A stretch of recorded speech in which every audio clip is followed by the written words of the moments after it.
No one likes to think about the possibility that their heart might not work properly or would need some help. Imagine being told you need a heart transplant just to survive. Millions of American adults have heart failure, leading to more than 8% of all heart disease deaths each year. It occurs when the heart doesn't function properly. So what that might mean is that the heart muscle is weak, so it can't pump, or the heart can become very stiff and it causes pressures to elevate in the heart. That's Dr. Barry Clemson, heart failure medical director at the OSF HealthCare Cardiovascular Institute. And I'm Shelli Dankoff, your host for Health Accelerated, brought to you by OSF HealthCare. We're having a real heart-to-heart discussion on today's episode of Health Accelerated, brought to you by OSF HealthCare. According to the Centers for Disease Control and Prevention, heart disease is the leading cause of death in the United States for men and women across racial and ethnic groups. Coronary artery disease affects more than 20 million adults over the age of 20, and more than 6 million adults have heart failure, which accounts for about 8.5% of all heart disease deaths. Those are just some of the stats to start a conversation with the team from the OSF HealthCare Cardiovascular Institute, which offers a full array of heart care, including transplant services. The Heart Transplant Program at OSF HealthCare St. Francis Medical Center in Peoria is the only one of its kind in central and downstate Illinois. Joining me to discuss heart transplantation and more are Dr. Barry Clemson, heart failure medical director at the OSF HealthCare Cardiovascular Institute, and Dr. Emmanuel Amulraj, the heart transplant surgical director at OSF St. Francis Medical Center in Peoria. Thank you both for joining me today. This should be a very interesting conversation. So let's get started with what we mean by heart failure. What is heart failure? So heart failure is not a disease in and of itself, but it's really a clinical syndrome. And it occurs when the heart doesn't function properly.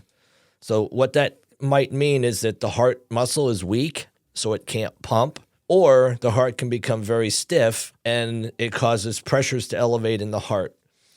For either one of those, what ends up happening is the body, in trying to compensate, retains salt and water.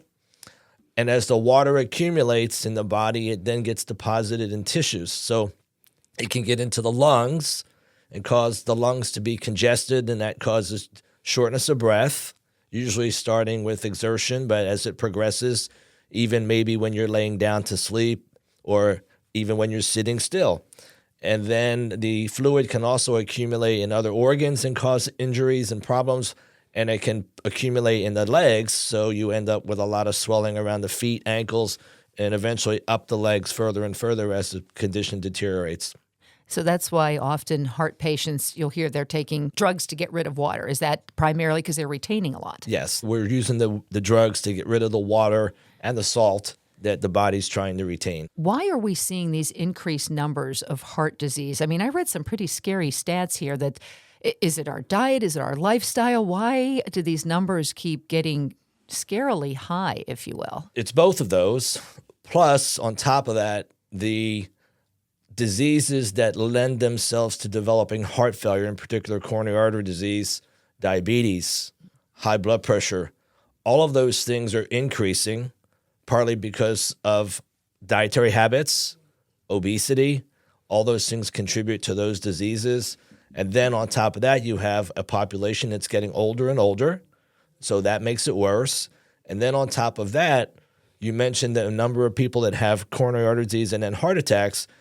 There's many, many more people living long times after their heart attacks as they survive, and the technology for treating heart attacks improved over the last 2 or 3 decades. So they're living longer, getting older, and so their hearts deteriorate over time because of the injuries from the heart attacks. Does this concern you with the state of health and heart care in the United States these days? From a heart failure perspective, it absolutely does. There's projections, if you go out to 2030, 2040, 2050, that number could easily double or more. So now we're talking 12, 14, 15, 17 million people with heart failure. So Dr. Amulraj, let's turn to you. Where does the discussion of heart transplantation even come into it? I mean, it seems like it's a little more the norm these days than it might have been once upon a time. But where does that whole thing work into the conversation? So usually transplantation and surgical therapeutics for heart failure start at the time when you actually see the patient for the first time. And the reason for that is when we do risk stratification, suppose I'm going to do a coronary artery bypass or doing a valve replacement. So what we do is we try to risk stratify where the patient is to do the procedure. And if the patient is going to do well after the surgery or not, that gives you a perspective.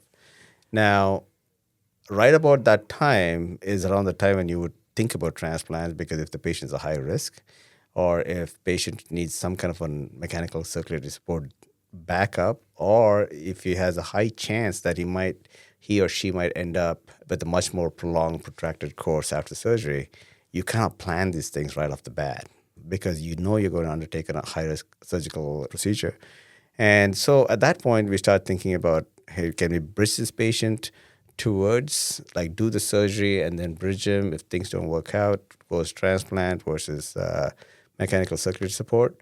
Or should, at this stage, even abandon the idea of doing a surgical procedure where we have to open the sternum or something open, try to do more minimal invasive, like a clip or a valve which can be put through the groin or through a catheter or even stenting in some cases, and then bridge straight to transplant. That would be a better option for the patient. And that's when we start. So transplantation and LVADs or mechanical circulatory support is right in the mix, right off the bat as the patient walks in. Boy, that must get somebody's attention when you walk in the door and they're already going, we might have to talk heart transplantation. I can't imagine as a patient. That's got to be a tough thing to hear. Not everybody that ends up needing a transplant will have had or needed heart surgery. So there's many patients that are just treated medically with further heart failure. But heart failure is a disease that progresses. And so when we really are talking and thinking transplant, it's because the disease has worsened despite medical treatment. The patients are much, much more symptomatic. They can't do any normal activities. They get short of breath walking 10 or 20 feet. They can't go up the steps in their home. They get admitted to the hospital multiple times because the fluid builds up or because their blood pressure is too low. And then they start to have problems with their kidney function, liver, and then you know this disease has progressed to the point that without transplant or some intervention, they will not survive much longer. They've run out of options. So they've run out of options and they need a transplant. We wanted to do a little history lesson on the Heart Transplant Program in Peoria. It is a program that traces its origins back to 1987 when OSF St. Francis did the first heart transplant into Doris Thomas. She was 55 at the time.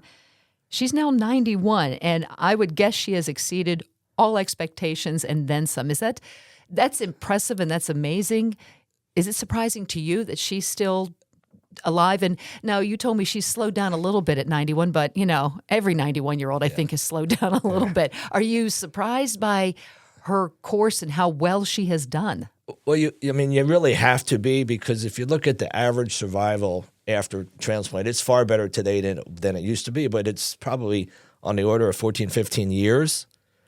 So she just had her 36-year anniversary. So yeah, it's surprising. And it's also surprising because it was the first one done in Central Illinois. So you wouldn't necessarily think your first one's going to live, 3.5 decades. So it is surprising, but she's done remarkably well over all of that time with very little complication of any sort. Now, she's got some health problems that you would expect at 91, but that said, it's still pretty good.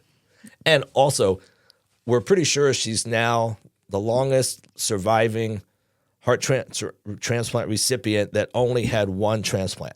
There's some that have had multiple transplants and have long survivals, but we think she's the longest survivor on one organ in the world. The program that existed then ended in 2006.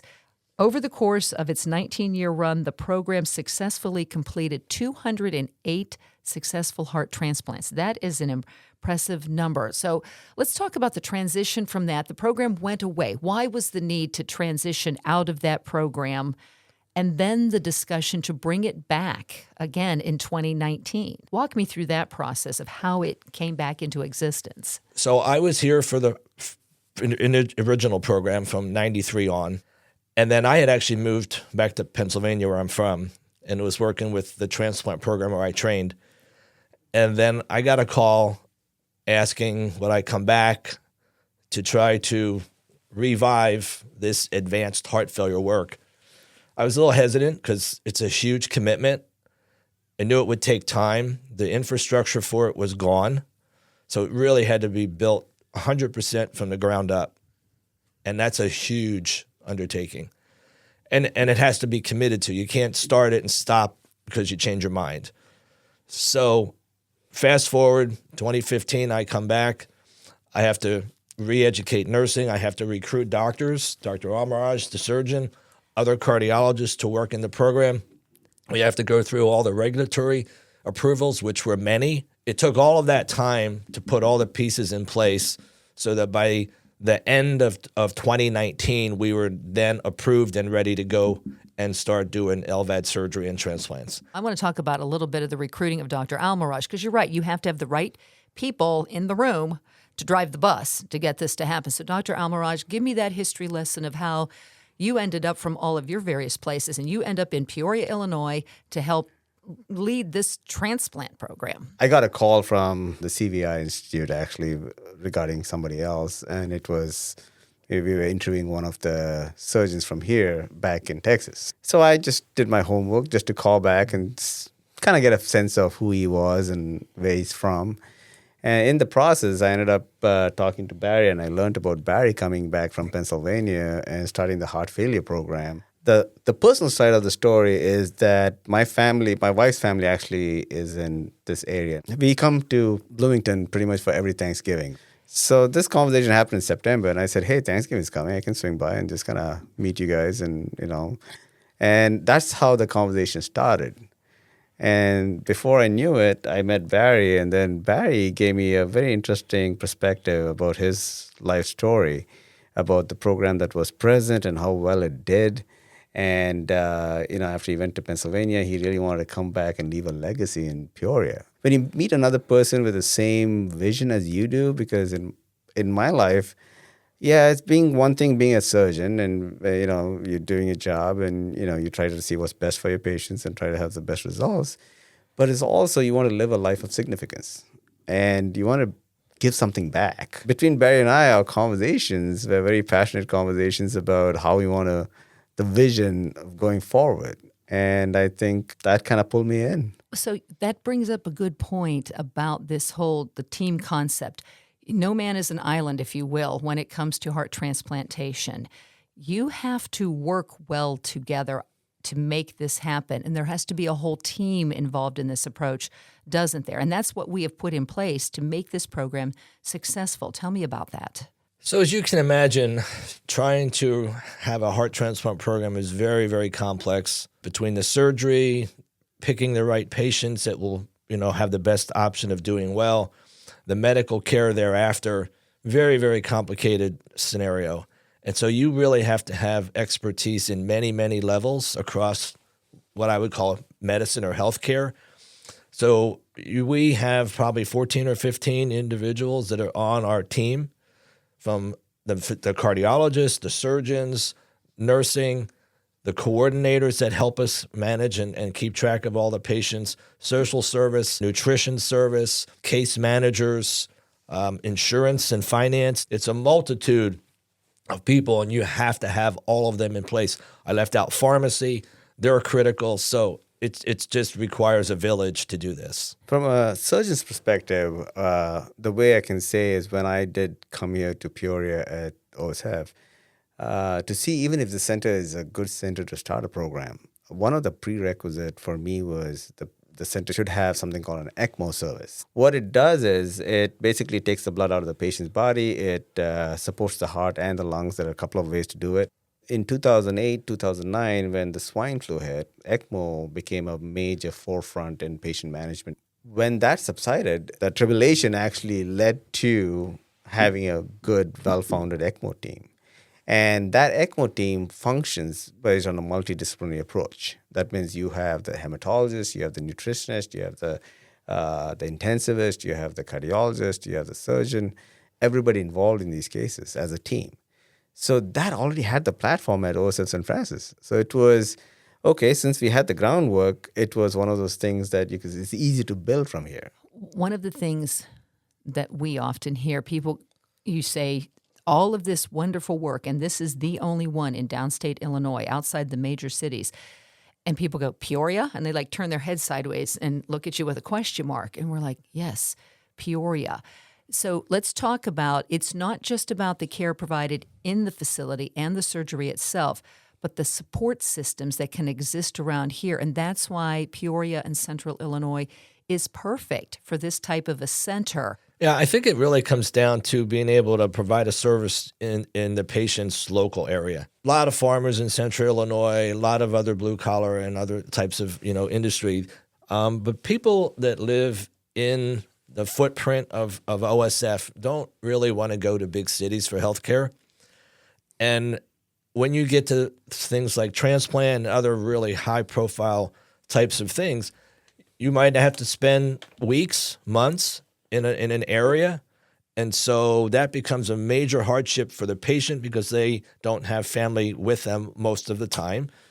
It's a hardship for family because how do you work and stay in Chicago for 2 months and have no income and so on? So being able to do something in their local area that is high profile like that becomes a win-win for the patients in our region. OSF has become that destination center for both transplants and the ventricular assist device procedures. We haven't really talked about them. So let's talk about, we've talked about transplantation, but let's talk about the VADs and the LVADs. First of all, explain what those are and why those are used and why we're seeing an increase in the use of them. The best way I can say is ECMO. That is a temporary form of circulatory support. A more permanent form of circulatory support where you're not hooked up to any wires, you can actually leave the hospital and go home. That's where the LVAD, L stands for left, VAD stands for ventricular assist device. So what it does is your heart's pumping, all it does is it augments it a little bit more. The best way I can give an example is putting a turbo in your car. It just amps your engine's output. Now, it works well in patients who are not transplant candidates. Now, not transplant candidate, it's a very broad statement because it could be multifactorial. For example, it could be age-related, which is not something that for us is more of a functional thing, so we do have extended criteria for all that. It could be smoking or some form of an addiction. It could be psychiatric. It could be social support. It could be financial. And sometimes it might be just related to organ functions, like, to tune the patient up and make sure the organs, like, say, renal failure and things like that. And once, as Barry was pointing out, once he fixes the heart failure component or the medical component of it, we can optimize the kidney function and bring him to that point. So during those transition times of preparing a patient for a transplant, who could potentially be a transplant candidate, we have to come up with a system where, okay, we cannot keep the patient in the hospital with a temporary device supporting him permanently because the temporary device, you do have complications from the device itself. I mean, you could have clots going to the brain or the other organs, and then it may not end well. So for that reason, having a more permanent device. Now, if it's just the heart, the way I look at the heart and the way Barry looks at the heart, we don't look at the heart as one organ. We look at it as actually two organs. There's the right heart and the left heart. If the right heart is working well and the left heart is the one which has the issues where it's dilated, which is most common, it's most commonly the left heart. And that's why the LVADs were designed to support only the left heart. Now, we do use it sometimes off-label to support the right heart, but primarily it's driven to support the left heart. LVADs were used for two different purposes. One was for a destination therapy. These were determined patients who are probably never going to become transplant candidates because of, say, maybe they're 65 years of age or close to 70 at the time of the heart failure. So we put in the LVAD and enjoy the last golden years. And I have had some of the most satisfied patients in my career. The second group is a bridge for transplant. So bridge for transplant means, as I explained earlier, like somebody who can be potentially a transplant candidate, that we kind of bridge that gap, give them a year or so or 2 years till all their medical conditions settle down or their social conditions. Because once with an LVAD, they can get back to work. So people are out and about with this LVAD. So that makes them more into potential candidates into transplants. So while they're waiting for a heart and things like that, the bridge of transplants was going well. I have a true appreciation for the population in general because people do understand the importance of being a donor. So that has been a lot of education from the UNOS, which is the Organ Donation Network, and of course in driver's license and DMVs, and people are being asked, and so it has caught on. Who is a good candidate for transplantation, or is there no one set of circumstances? I mean, how do we determine who's going to get what, or again, is it a case-by-case basis? It's clearly case by case for sure, because everybody comes with different illnesses, background history, et cetera, et cetera. I think the simplest way to put it is fairly healthy other than the heart, age probably less than 70 these days, although I've seen a few patients elsewhere, maybe 71 too. And then if they do have other illnesses, they have to be stable. So diabetes has to be controlled. Kidney disease can't be too bad. Liver likewise. Lung disease, emphysema, COPD can't be too bad because these are people who have to be able to recover and live 20 or 30 years maybe. So they can't have too much other really complicated and severe health illnesses otherwise.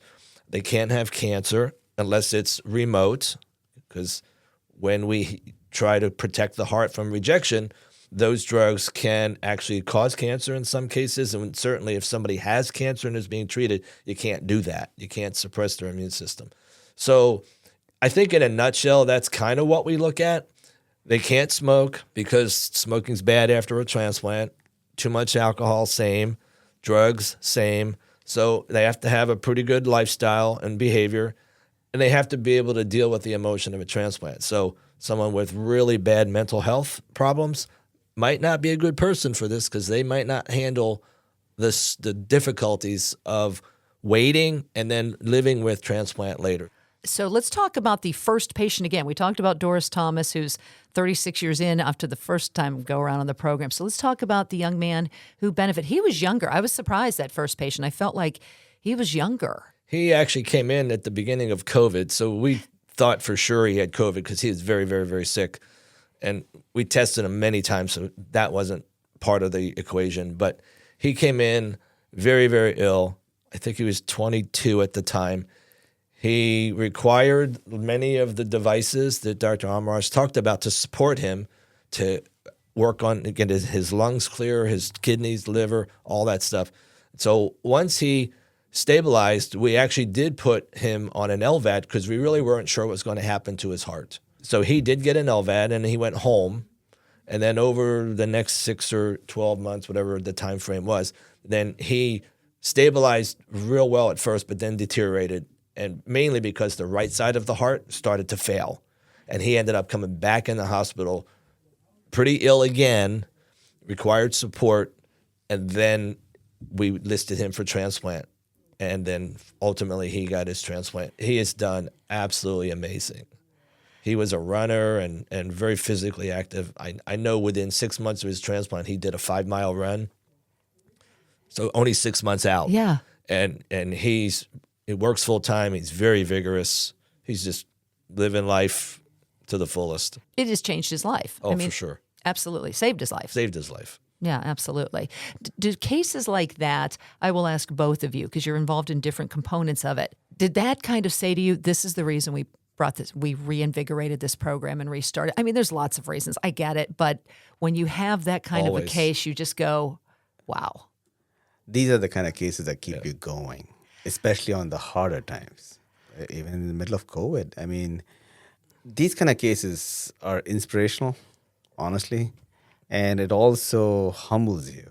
It humbles you as a person just to see the determination and hearing his story just inspires you. Everyone's as exciting as the first one I ever was involved in, and that was way in the 80s. I tell my patients the same thing. I said each one's transplant journey is very different. It's a fascinating story whichever way you look at it, because you get the opportunity to carry on someone else's legacy. Or like even if you say in my life. Suppose in my life, I wanted to do something significant, and for some reason I, didn't get to do it. And my heart's given to someone else, and that person carries on and lives a full life, gives me more satisfaction. Yeah, so the recipients can really create their own life legacy, whatever that is, whatever they wanted to do. I remember some patients way back when all they wanted was to be alive to see grandchildren. Yeah. And I remember one guy in particular from Pennsylvania, I think he ended up with like 25 grandkids. So he watched them grow up. Some of them got married. That was his legacy. But let me show you the other end of the spectrum, especially in LVADs. I remember this patient in Texas, actually, before I came here. He was about 76 years old, but he was a very active gentleman. He actually worked on a farm, and he was, despite his heart failure, he was not somebody who would sit down. He got sick with heart failure, and he had a coronary disease. So obviously he was 76 years old. At that point, I spoke to him about LVADs, and initially I was hesitant to it. But eventually what happened was we did the LVAD. It went well, and he lived for 2 years more.